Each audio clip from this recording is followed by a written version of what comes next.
I'm Councilmember Kevin Thompson, and you're in the Six. Today we're standing on what used to be the GM Proving Grounds out in East Mesa. From 1953 to 2009, General Motors used this land at Ellsworth and Warner as their testing ground for Corvettes, Firebirds, and Camaros. Today, the more than 4,000 acres is home to Eastmark, the fastest growing master plan community in Arizona.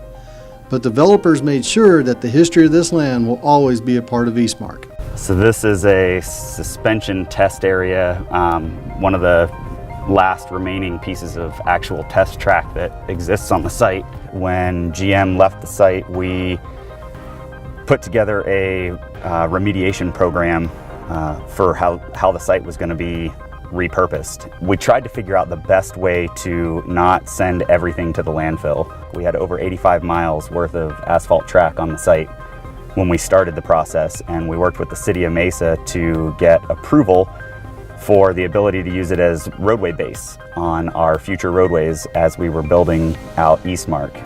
So right behind me is a pile of old existing asphalt that used to be part of the tracks and access roadways for the GM Proving Grounds. They take these chunks, big chunks and piles of asphalt, they run it through a crushing system on a conveyor, they screen out material that's not the right size, they take samples and test it, and it becomes a usable material for roadway base. A lot of the trees that are on site here are native mesquite trees, and we partnered with a company called Native Resources who comes out, they dig up the trees and salvage them and reuse them in other locations. Yeah, when I first came out to start working on this project, everything out here looked completely different than what it looks like today.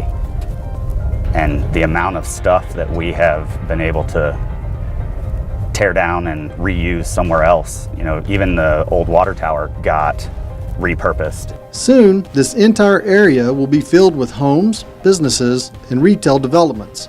But a part of the original General Motors Desert Proving Ground will always have a place in Eastmark and East Mesa.